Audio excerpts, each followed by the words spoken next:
Olá, família BBI, eu sou o ministro Anderson Silva. Estamos começando agora a nossa transmissão do programa 30 Semanas. Fique ligado aí, Deus tem algo para falar ao seu coração durante esse momento. Queria te convidar a você abrir o seu coração para ser ministrado pelo Espírito Santo de Deus. Deus te abençoe.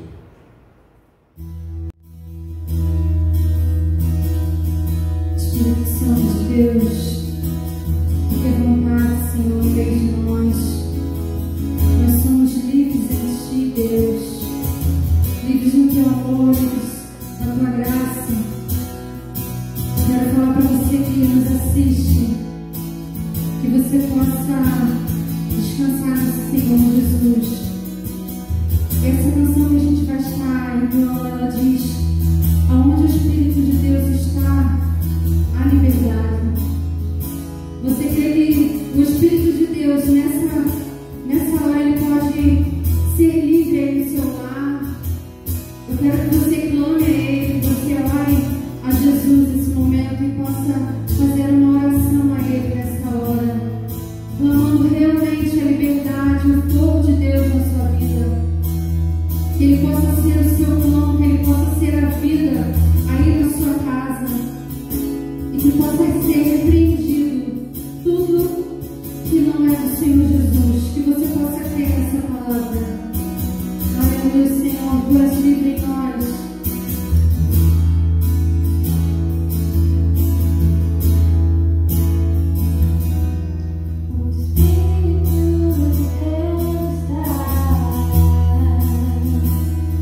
Eu sou livre.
não temos sido, Pai, servos perfeitos, Pai.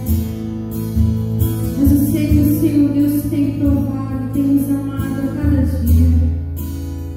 E nós queremos dizer, Senhor, o quanto nós te amamos, o quanto o Senhor é bem-vindo aqui no nosso coração, aqui neste lugar. Senhor Deus, traga-nos para mais perto de Ti, traga-nos para mais perto, mais perto, mais perto. Aleluia.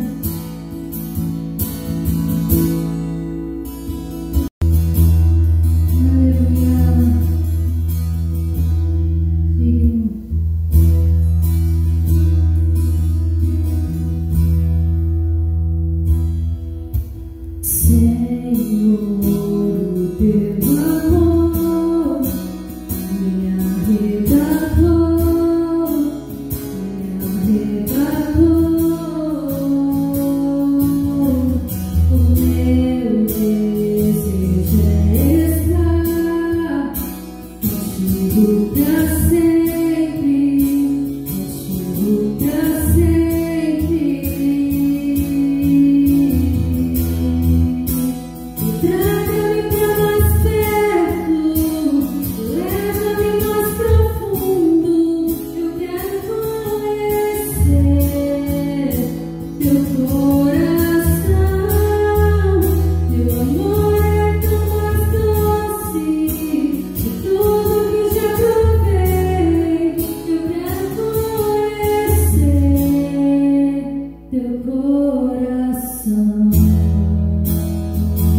filho amado de Deus, olá filha amada de Deus, bem-vindo a mais um conteúdo do canal IBB TV, do programa 30 Semanas. Essa semana começamos a segunda decisão, a decisão de confiar, e eu achei bem propício a gente falar sobre essa decisão no momento que a gente está vivendo agora, né? Esse momento de incerteza, enfim, nunca foi tão relevante aprendermos a confiar, né? E hoje vamos falar na primeira palestra dessa decisão em aprender a confiar em Deus. Provérbios 3:5 diz: confie no Senhor de todo o seu coração e não se apoie em seu próprio entendimento.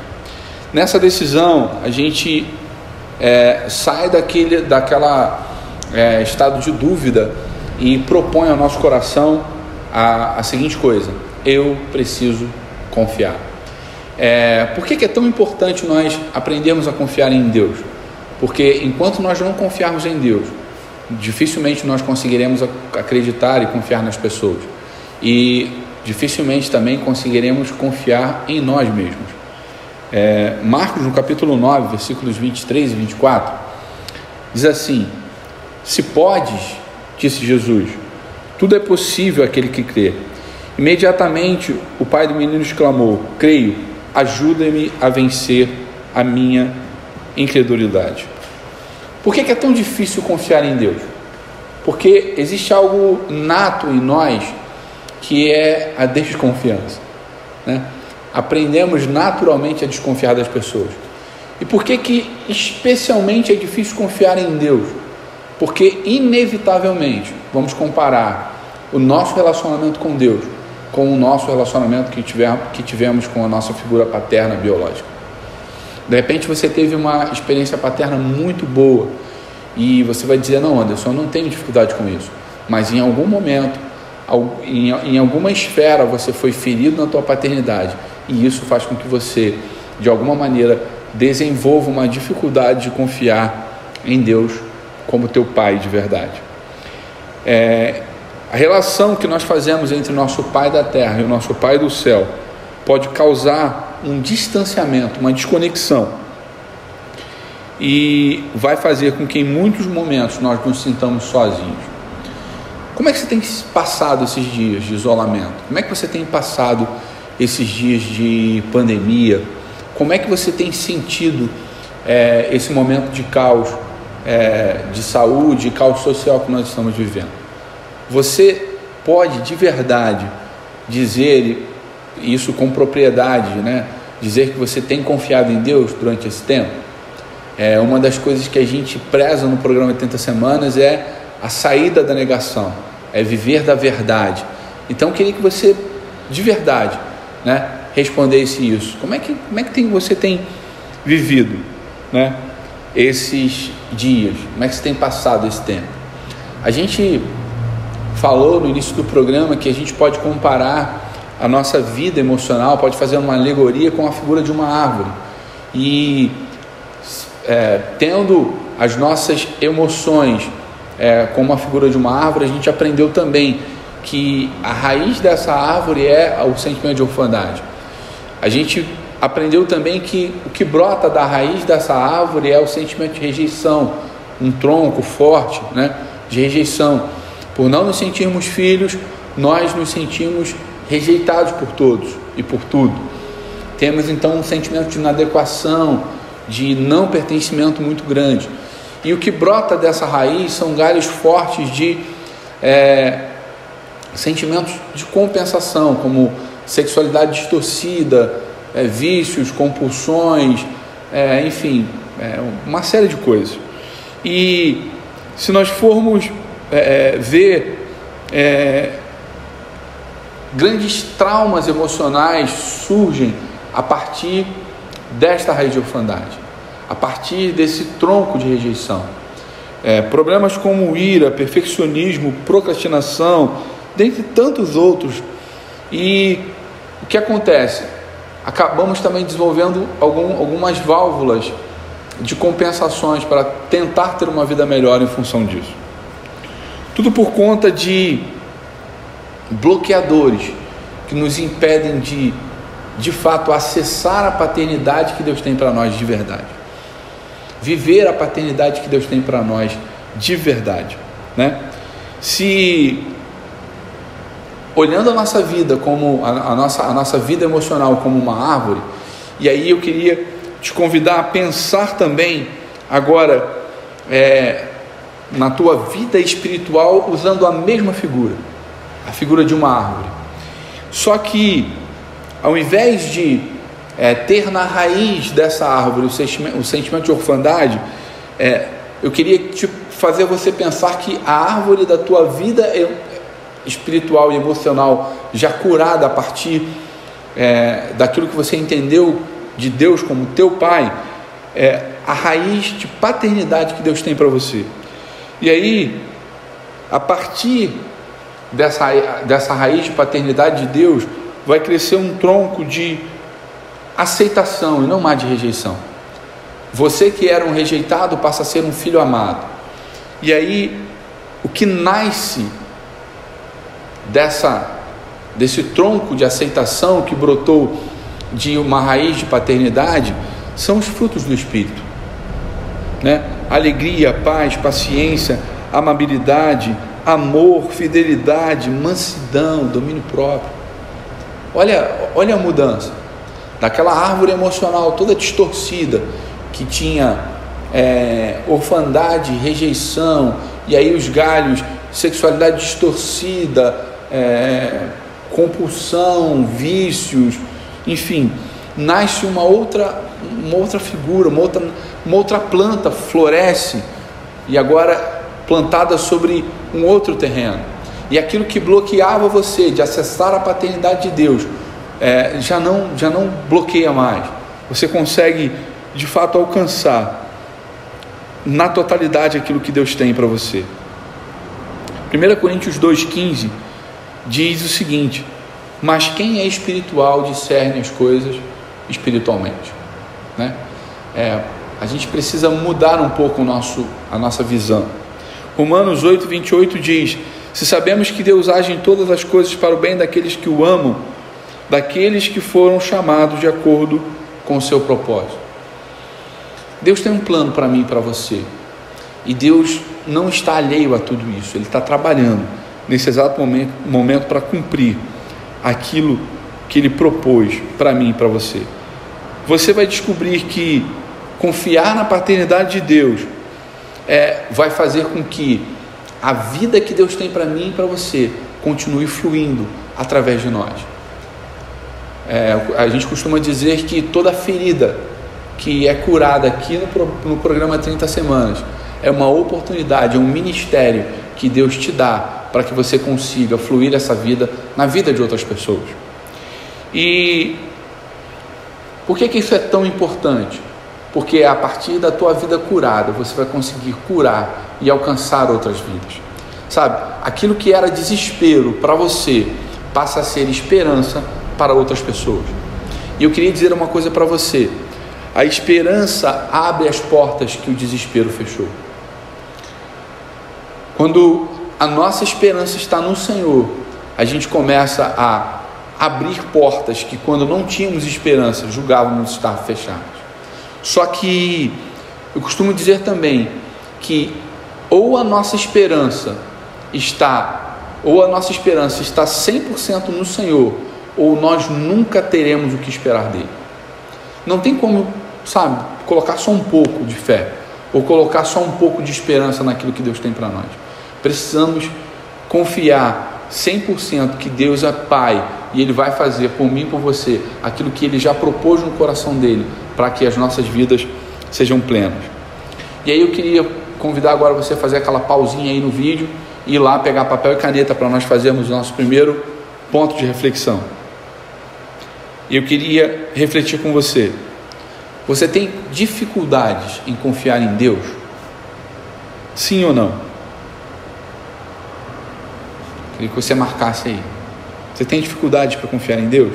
Sim ou não?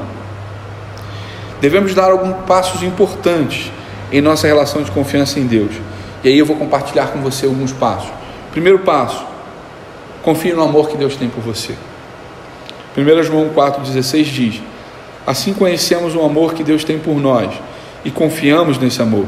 Deus é amor, e todo aquele que permanece no amor permanece em Deus e Deus permanece nele. Confie no amor que Deus tem por você. Por quê? Porque Ele nos amou primeiro, né? É tão legal a gente pensar no fato de que Deus nos amou primeiro. Deus nos amou antes que a nossa vida melhorasse. Deus nos amou quando ainda éramos pecadores. Deus nos amou quando ainda estávamos jogados na lama do pecado. Tem uma coisa muito legal na parábola do filho pródigo, que está lá em Lucas 15, que conta que aquele pai que estava olhando para o caminho, esperando o filho voltar, quando o filho volta, quando ele avista o filho no caminho, a primeira coisa que aquele pai faz é ir ao encontro do filho, tomar ele nos braços e dar um beijo no pescoço do filho. Se a gente for ler a história, a gente vai ver que momentos antes, esse mesmo filho estava no chiqueiro, pensando em comer a comida dos porcos. Eu sou de um tempo em que a gente passava muito tempo na rua brincando, né? Eu fui criado no meio da rua brincando, e eu lembro que a gente ficava muito tempo na rua brincando, no meio da poeira, no calor, dava um cordãozinho de cerol aqui debaixo do pescoço, né? E aquilo você tinha que lavar, dava aqueles cordõezinhos assim de sujeira. Eu fico pensando como é que estava o pescoço desse filho que estava pensando em comer a comida dos porcos no chiqueiro. Na minha opinião, não estava legal. Eu acho que aquele pai deveria primeiro ter falado assim: cara, beleza, mas vai tomar um banhozinho, lava esse pescoço, depois a gente conversa, eu vou te perdoar, eu continuo te amando, mas vai tomar um banho primeiro. Ele não faz isso. Ele, do jeito que o filho está, do jeito que o filho vem da rua, do jeito que ele chega, todo sujo, sabe, ele abraça e dá um beijo no pescoço. A gente precisa entender esse amor que Deus tem por mim e por você. Você não precisa mudar, você não precisa deixar de ser quem você é, você não precisa melhorar, Deus te ama assim. Agora, o fato dele te amar da maneira que você está não impede que ele queira que você melhore. A gente vai ver nessa mesma história que depois de abraçar, depois de beijar, tem um processo. Esse filho entra, toma um banho, aí esse pai coloca uma capa sobre ele, e aí tem um outro estágio, ele coloca sandálias nos pés, tem um outro estágio, ele coloca de novo um anel na mão. Eu vejo um processo onde o pai começa a cuidar, mas em todo momento eu consigo ver amor, em todo momento eu consigo ver cuidado, em todo momento eu consigo ver um pai que ama, e ama do jeito que está. Agora, tem um processo de recuperação, tem um processo de melhoria contínua na vida desse filho. Ele antes estava perdido, agora ele está achado. Ele antes estava morto e agora ele está vivo. Ele antes estava sujo e agora ele está limpo. Ele antes parecia um mendigo, digno de comer, digno de querer se alimentar com os porcos. Hoje ele está limpo, sentado na mesa do pai, com um manto nas costas, com a sandália nos pés e com um anel no dedo. Deus te ama, querido. Eu não sei como está a tua vida hoje, mas Deus te ama. E se a sua vida não começou a melhorar ainda, é porque algumas coisas você precisa fazer, alguns passos você precisa dar para que você consiga alcançar esse amor do Pai. Nessa mesma parábola a gente vai ver que em um dado momento aquele filho levanta a cabeça e diz: eu tenho um pai. E mesmo aqueles que são servos hoje têm a vida melhor do que essa que eu tenho hoje. De repente, o primeiro passo para que você alcance o amor de Deus na tua vida é você levantar e entender que você tem um pai, sabe? Sair desse sentimento de rejeição e aceitar que Deus te ama e Ele está de braço aberto esperando você voltar. E eu queria que você refletisse: você decide hoje aceitar o amor desse Pai, desse Deus Pai na tua vida? Sim ou não? Segunda atitude: confie que, além do Pai, que o Filho, Jesus, luta por você. Quem crê em Jesus tem tudo. Não tem como, Jesus disse, né, eu sou o caminho, a verdade, a vida, e ninguém vem ao Pai senão por mim. Não tem como você acessar ao Pai sem crer no Filho. Não tem como você aceitar a paternidade do Pai e rejeitar o Filho. Não tem como. A solução para todos os nossos problemas estão na aceitação da presença do Filho. O segredo da plenitude da paternidade do Pai está na aceitação da presença do Filho em nossas vidas. Existe um texto de Filipenses 2, de 6 a 8, que diz o seguinte: embora sendo Deus, não considerou ser igual a Deus, algo que devia apegar-se, mas esvaziou-se a si mesmo, vindo a ser servo, tornando-se semelhante aos homens, e sendo encontrado na forma humana, humilhou-se a si mesmo e foi obediente até a morte, e morte de cruz.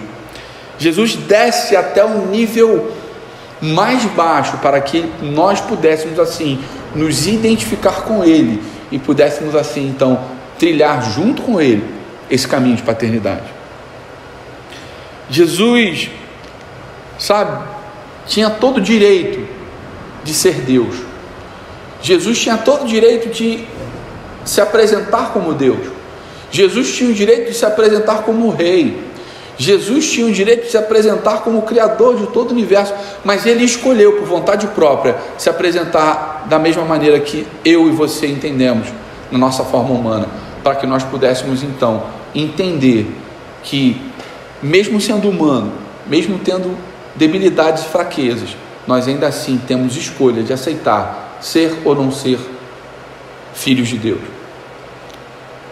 Creia, se tem alguém que está muito interessado na minha vitória e na sua vitória, esse alguém é Jesus. Efésios 1:3 diz: bendito seja Deus, Pai de nosso Senhor Jesus Cristo, que nos abençoou com todas as bênçãos espirituais nas regiões celestiais em Cristo Jesus. Todas as bênçãos. Terceiro, confie que com a ajuda de Deus você pode mudar. Eu costumo dizer que alguns de nós têm a chamada síndrome de Gabriela, né? Eu não sei se você vai lembrar disso, né? Tem uma novela, Gabriela, que ela costumava, a musiquinha era assim: eu vivi assim, eu nasci assim, sempre fui assim. Não, você não é desse jeito. Você não é você não é a sua dor. Você não é o seu passado. Você não é aquilo que dizem que você é. Você é aquilo que Deus sonhou para você. Confie que em Deus você é sim capaz de mudar. Romanos 12:2 diz: não se amoldem ao padrão desse mundo, mas transformem-se pela renovação da sua mente, para que sejam capazes de experimentar e comprovar a boa, agradável e perfeita vontade de Deus. Aceitar que nós podemos mudar não é certeza de que em algum momento nós não vamos enfrentar as crises que para nós já tínhamos vencido no passado. Não. Eu costumo dizer que o nosso caminho de recuperação é um passo de cada vez. E aí você de repente vai dar 2 passos para frente e em algum momento vai dar um passo para trás. Em algum momento você pode cair em áreas de recuperação que você achou que você já tivesse bem adiantado. Mas beleza, isso faz parte do processo de recuperação. O mais importante não é quantas vezes você cai. O mais importante é quantas vezes você está disposto a se colocar de pé e continuar caminhando. Pare de achar que você não é capaz de mudar. Às vezes você tem uma ilustração muito legal sobre isso, né? Tem uma historinha que diz o seguinte: um camarada chegou para Deus depois de pecar e muito arrependido, ele foi para o seu quarto e fez uma oração. Ele disse: Deus, eu pequei e meu coração está muito pesado por conta desse pecado, e eu não vou descansar, não vou ter paz, Deus, enquanto eu não ouvir claramente a tua voz no meu ouvido dizendo para mim: eu te perdoo, meu filho. E ele orou e buscou a Deus. E em algum momento o Espírito Santo falou no ouvido dele: eu te perdoo. E ele ficou em paz com aquilo. E ele foi dormir. Só que no dia seguinte ele conseguiu pecar de novo, da mesma maneira que ele tinha pecado no dia anterior. E aí ele, muito entristecido, com o coração muito pesado, ele foi de novo e: Senhor, eu preciso que tu me perdoe, Pai, eu preciso que você me perdoe. E ele de novo pediu, e na sua oração ele clamou, até que veio a voz de novo do Espírito e falou no coração dele: eu te perdoo, meu filho. E aí ele teve paz. E o que acontece no terceiro dia? No terceiro dia, ele de novo pecou, e ele mais uma vez, agora mais quebrado, mais arrependido e ainda mais envergonhado, ele ora, e para espanto dele, de novo a voz do Espírito Santo vem e diz: eu te perdoo. Mas na vida dele, no coração dele, já era o terceiro dia, e ele chega: não, Espírito Santo, mas eu preciso que você me diga que você me perdoa também pelos outros dias. É o terceiro dia que eu tenho pecado, então eu preciso dessa confirmação. E a voz que vem do Espírito Santo vai no coração dele e diz: não, eu não posso te perdoar pelos seus 2 dias de trás, porque os 2 dias anteriores eu já não lembro mais. Eu te perdoo por hoje, porque aquilo que eu te perdoei anteriormente eu já não lembro mais. A gente acha que Deus vai ficar lembrando o nosso pecado. Não vai, querido. Quem é o acusador é o diabo que lembra. O diabo tem um cadernão grandão lá na mão dele, e ele está lá escrito que na 3ª série você colou na prova de matemática da tia Teteca. Ele não esquece de nada. Agora Deus, ele simplesmente apaga, ele joga no mar de esquecimento, sabe? Eu costumo dizer que Deus pega o teu pecado, Deus pega a tua culpa, Deus pega a tua dor e lança no fundo do mar do esquecimento, e ainda pega uma plaquinha e coloca assim: é proibido pescar nesse lugar. Nós é que teimamos e vamos lá tentar resgatar, tentar pescar isso. E eu queria que você refletisse comigo: você acredita de verdade que você pode mudar? Sim ou não? 4, confie que nada pode separar você do amor de Deus. Nada. Romanos 8 tem um texto muito legal para a gente entender isso. Versículos 38 e 39 diz: pois estou convencido de que nem a morte, nem a vida, nem os anjos, nem os demônios, nem o presente, nem o futuro, nem qualquer poder, nem a altura, nem a profundidade, nem qualquer outra coisa na criação será capaz de nos separar do amor de Deus que está em Cristo Jesus, nosso Senhor. Você consegue entender isso? Eu acho que o apóstolo Paulo, ele foi muito feliz em listar. Ele fez uma lista. Ele diz que nem a morte, nem a vida, nem anjos, nem demônios, nem presente, nem futuro, nem qualquer outro poder, nem o que está no alto, nem o que está embaixo, nada é capaz de separar o amor, separar você do amor que Deus tem para você, querido. Nada. E eu sei que existem histórias de dor, existem escolhas erradas que você fez no passado, traumas que o diabo tem usado para fazer com que você acredite de verdade que você está separado do amor de Deus. Agora, quando isso vier no teu coração, pegue esse texto de Romanos 8, 38 e 39 e leia, sabe? Leia isso na cara do diabo. Quando ele vier te acusar, leia isso para ele. E tome isso como verdade para você hoje. Nada nem ninguém pode separar você do amor de Deus. E eu queria fazer um ponto de reflexão com você, e esse é o último. O que hoje tem te separado de Deus? O que hoje tem separado você do amor desse Abba, desse paizinho? A sua decisão de ter Deus como Pai depende muito mais de você do que de Deus, porque a decisão que Deus tinha que tomar em relação a isso, Ele já tomou. Ele já deu o Filho dele para que você e eu pudéssemos ter um direito de escolha. Ele já deu Jesus, o melhor que Deus tinha para fazer o máximo que Ele podia fazer por nós, Ele já fez, que foi dar Jesus por mim e por você. João 1, 12 e 13 diz o seguinte: e aos que creram em seu nome, deu-lhes o direito de se tornarem filhos de Deus, os quais não nasceram por descendência natural, nem pela vontade da carne, nem pela vontade de nenhum homem, mas nasceram de Deus. Esse poder de receber essa adoção muda tudo dentro de nós. Quando nós de fato nos enxergamos como filhos de Deus,